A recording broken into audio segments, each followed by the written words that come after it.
It's Vex, and today we're talking about the top 10 of PHYREXIA All Will Be One.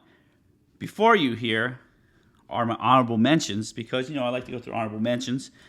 And something new this time, usually I do the main set only, but you know what?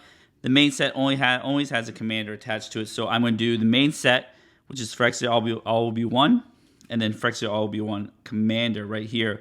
I'm including those cards in my top 10 because it's important to include those cards because they're actually, you open them in set boosters. It's kind of part of a set. They just have different set symbols. I think they should just do like Commander Legends, have it all part of the same set, and just have like higher numbers. Maybe they don't want a part of the set because it's standard or whatever. So, it is what it is. Okay. Anyways, let's go on. So the honorable mentions are Atraxa, Grand Unifier, 3 green, white, blue, black. It's the newest Atraxa. Flying, Vigilance, Death Touch, Lifelink. Same stats, or same ability keywords. Legendary Creature, Phyrexian Angel. This one's a 7/7, so if it's your commander, you could smack for 3 times, do commander damage, and kill somebody. That's interesting. Then with ETBs, reveal top 10 of your cards of your library. For each card type, you may put a card of that type among the reveal cards into your hand. Put the rest on the bottom of your library in a random order. It has a cute and interesting thing, Battle. That's a new type of card coming out. And I think I read somewhere it's a double face card, so who knows? If you win the battle, you get the other face. This is basically the epitome of a good stuff commander. It doesn't do anything specific. It just ETB, draws a bunch of cards. So it's honorable mention. It's very powerful. Going right into my other Atraxa deck that does proliferating. I'm very sad that this Atraxa doesn't proliferate or have anything to do with counters or anything. I don't know why they didn't do it. Maybe they just wanted to reveal the word battle. Oh well. Honorable mention, very good card. Goes in a 4-color minus red deck or a 5-color deck. Very good in those decks. They have Lux Artillery, another honorable mention at 4 mana value. Whenever you cast an artifact creature spell, it gains Sunburst. It enters the battlefield with a +1/+1 counter for each color of mana spent to cast it. Very good in 5-color decks. If you have 5-color generic artifact creature, you pay 1 of each color. It comes with additional 5 +1/+1 counters. But the cool part is, at the beginning of your end step, if there are 30 more counters among artifacts and creatures you control, Lux Artillery deals 10 damage to each opponent. Now, this has something to do with counters. This is pretty cool. It's pretty neat. It's not that powerful. I think it's just neat to get the 30 counters off. Good in the old Atraxa deck. So that is my two honorable mentions. I really like those 2 cards. I don't think this is the epitome of good stuff. This is a fun card. I don't think it's good. You pay 4 mana and then you start getting big creatures, or rather just play like a more impactful spell. So let's go. Number 10 right here. This is our only common, uncommon. The rest are mythics or rares. Canker Bloom. Talking about counters. 1 in green, Phyrexian Fungus. So it can go in your fungus deck. Slimefoot says hello. 1 sacrifice, choose 1. Short target artifact or enchantment. Proliferate. So you can pay 3 and use it as like a very expensive naturalize. It does ETB and trigger your things like Garden Project, etc. But the cool part is you can sit it on the battlefield, and it has 3 modes: destroy target artifact, enchantment, or proliferate. Proliferate's really cool. You can sack and proliferate, and it has a cool little. This is the Phyrexian oil step incomplete. I don't know what kind of treatment it is, so I think it's a very useful card. Uncommon. All right, moving to number 9. We have a commander card, Hexplate Wallbreaker. I love these kinds of commander cards here. 3 red. For Mirrodin, it creates a 2/2 Mirrodin. Actually, let me grab a token. As you may know on this channel, I love my tokens. So it creates a 2/2 Mirrodin Rebel. So 2/2 Rebel auto attaches this equipment onto it. That's what Mirrodin does. Equipped creature gets +2/+2, so it's a 4/4 you get right away. So it's 5 mana 4/4. Whenever equipped creature attacks, if it's the first combat phase of the turn, untap each attacking creature. After this phase, there's an additional combat phase. I love extra combat cards. Now this is really cool because you put on a creature as a 4/4, and then when you attack, then you get to untap, attack again. This is really neat. The cool part about it is if they kill the creature, do a board wipe, this thing just falls right off. Right, creature goes away. You can equip another creature, maybe your Canker Bloom, whatnot. Attack with your Canker Bloom right there, extra step. So your extra combat mechanism is on a creature when it starts off, but you can just continually move it around and such.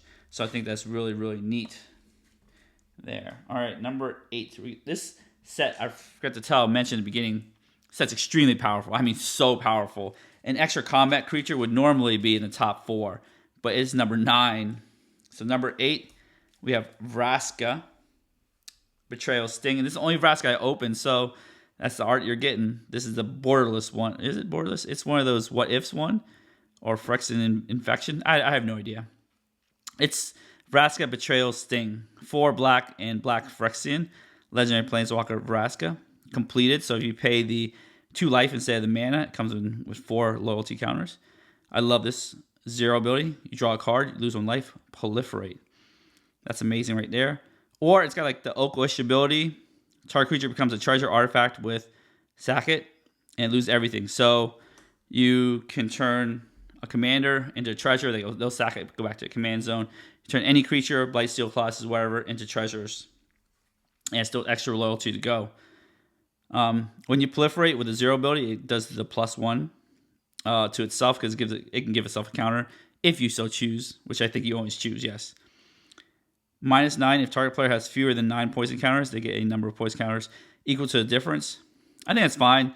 I think the -2 and just, essentially nullify the creature is amazing, especially for black, since that's, a typical ability of blue. It's really cool, and the proliferate ability is really neat, so I really like Vraska there. I like it when they could get on the board and do something right away. And Vraska does come with high enough loyalty to protect itself. You could play the 6 mana Vraska, get 6 loyalty, proliferate up to 7, which is great. So I love this card. All right, number 7 here. We have Crucible, Conduit of Worlds. It is like a Crucible of Worlds, 2 green. It's got the Crucible of Worlds text. You may play land cards from your graveyard. That's really neat. Then you have tap. Choose target non-land permanent card in your graveyard. If you haven't cast a spell this turn, you may cast that card. If you do, you can't cast additional spells this turn. Activate only as a sorcery. This is extremely good. Sometimes in green, you got good stuff in your graveyard. Green likes to recycle stuff in the graveyard. It's definitely going in my Zuza deck, if you guys are asking. Just tap this. Let's say you don't have good plays in your hand. Tap this, do something from your graveyard instead. It's great. Or play lands from your graveyard. It's amazing. So Conduit of Worlds, another Crucible of Worlds. So if you play the Landfall deck, that's a good card. Get the card now. I know Zendikar, they might have a Zendikar set eventually with Landfall. So I think that's a really good card. The next, number 6, is the equipment. Another equipment. Sword of Forge and Frontier. So hypothetically, you equip this guy. Boom. +2/+2. Pro red. Pro green. I think we all know that green is the most powerful color in Magic. So protection from green is amazing. I like this because when equipped creature deals combat damage to a player, exile top 2 cards of your library, you may play those 2 cards this turn. You may play additional land this turn. So you crack in to the person who can't block, deal your 2 damage plus your creature. Boom, you exile top 2 cards of your library. Even if they're 2 lands, you could play those as your regular land drop and additional land drop. Now, remember, don't play a land first. Always crack in if you can afford, not to play land. Crack in, even if you have 2 lands, you could play them. Then the additional land, if you draw 1 land, you hopefully have tons of mana to play your thing. And even if you get 1 thing out of it, it's still good. It's card advantage, but the possibility of getting 2 things is amazing. It's kind of like Sword of Fire and Ice, where you can possibly get, you draw a card, you deal 2 damage. This is amazing because you could possibly, essentially drawing a card. So that is number 6. All right, we're on to our top 5 cards of Phyrexia All Will Be One. These are amazing, and there are a lot of white cards. As you noticed, actually, there's no blue cards in here. Blue's been a little weak, in my opinion, in this set. I mean, Atraxas blue, but that doesn't count as a top 10. We have the Eternal Wanderer. Now, I'm going to read this in a different order than I usually do. White, so it didn't get completed. Let's actually read the last one. -4. You start with 5 loyalties. You can do any ability right away, which makes this Planeswalker good in Commander. Usually, I don't use Planeswalkers at all in my Commander deck, but this one can ultimate right away. For each player, choose a creature that player controls. Each player sacrifices all creatures they control, not chosen this way. So, I brought this card here Tragic Arrogance, the Nitpicking Nerds special. This one, they love this as the best removal spell ever because you get to choose. The Wandering Emperor doesn't do, artifacts or other permanents, but it lets you choose the creature that survives. You choose your strongest creature, you choose their weakest creature. Amazing. Does a Tragic Arrogance impression and leaves a planeswalker behind. Now let's read the rest of it. No more than one creature can attack the Eternal Wanderer each combat. Amazing. So hopefully your biggest creature can fend off the 3 creatures that are left behind. You get the planeswalker with 1 loyalty back. Now, if you don't want to do the Tragic Arrogance mode or the ultimate, you can do the other modes. Exile up to 1 target creature or artifact or creature. Return that card to the battlefield under its owner's control at the beginning of the player's next end step. So a temporary blink, get value, then create a 2/2 white samurai creature token with double strike. So that's amazing here. This is kind of like a spell. You play as a spell, you get a dude left over. They attack the dude. Dude as in the Eternal Wanderer. You save some life. So I think that what they're doing at Planeswalkers let you ultimate right away is really cool. On this one, there's actually 2 Planeswalkers for here, which I really like. Okay, number 4, we get to Powerhouses here. This is a commander card from the PHYREXIA All-Be-One commander. Clever Concealment, 2 white. Now, has Convoke. So creatures can help cast a spell. Each creature can tap while casting a spell to pay for 1 or 1 mana of that creature's color. So you pay 2 colorless creatures and 2 white creatures can pay for it. Therefore, you pay 0 actual mana, which is insane. Any number of target non-land permanents you control phase out. So actually, let's bring up another card. I love bringing up example cards. Teferi's Protection. Now, Teferi's Protection is much more powerful because your life can't change and you get protection from everything. And it phases everything out. This, you could phase out all your stuff. But the cool part about this is that you could do it for free. You could be completely tapped out. Then you tap 4 creatures, convoke this out, protect your stuff. And you don't have to phase out everything. Remember, it's not Teferi's Protection. So if the player next to you decides to Wrath, decides to destroy 1 creature and you want to phase out all your permanents, the player after that player can just attack you because your life total can change. So don't go too crazy with it. But it's a very good card. Number 3. All right.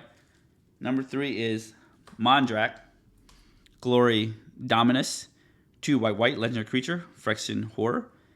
This is like the Panharmonicon cycle of legendary creatures. If 1 or more tokens would be created under your control, twice that many tokens are created instead. That sounds like a very familiar card. Let me bring up my cards again. Sounds like this card, Anointed Procession. Heck, even has a 4 mana value to match. Now, it's slightly different, right?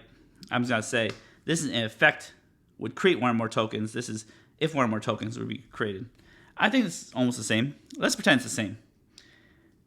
But it has more text. It's also a 4/4. 1, Phyrexian white. Sacrifice 2 other artifacts and or creatures. Put an indestructible counter on Mondrak. Now, wow.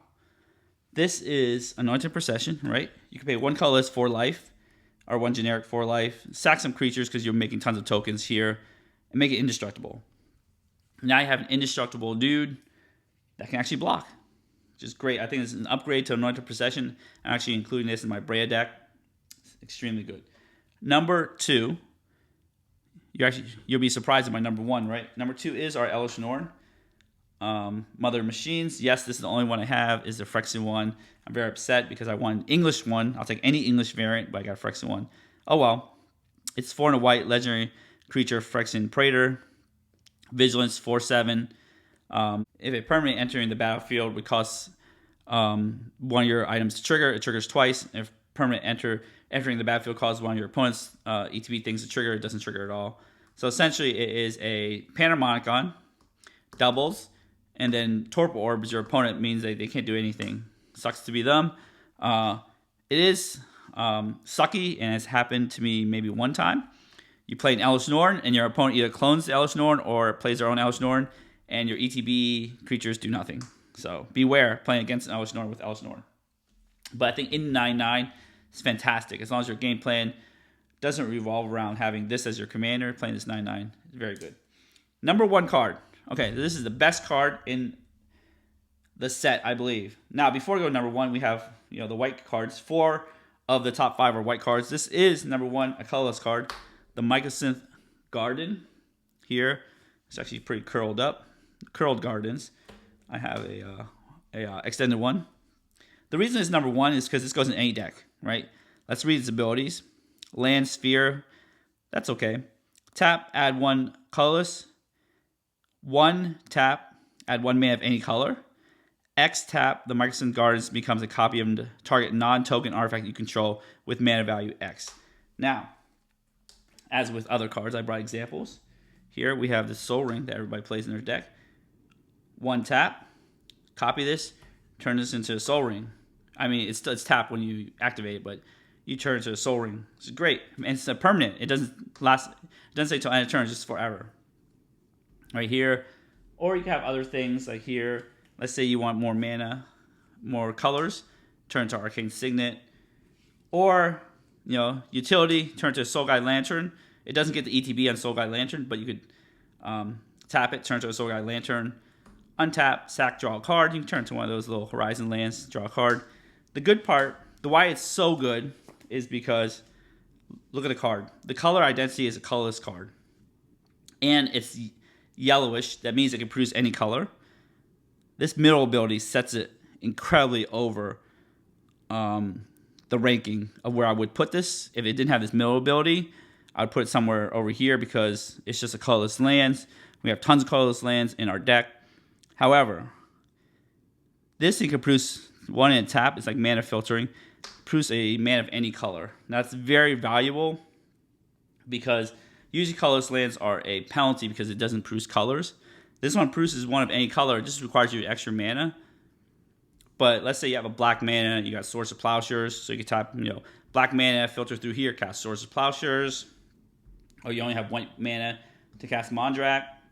You can tap here, get the extra white mana, cast this card. So it's very powerful because of that second ability. It might seem very innocent, but I've used it a lot. And I think this allows you to put this into even a 5-color deck without having to worry too much about your colors because it does do that color washing. Anyways, those are my top 10 of Phyrexia All Will Be One.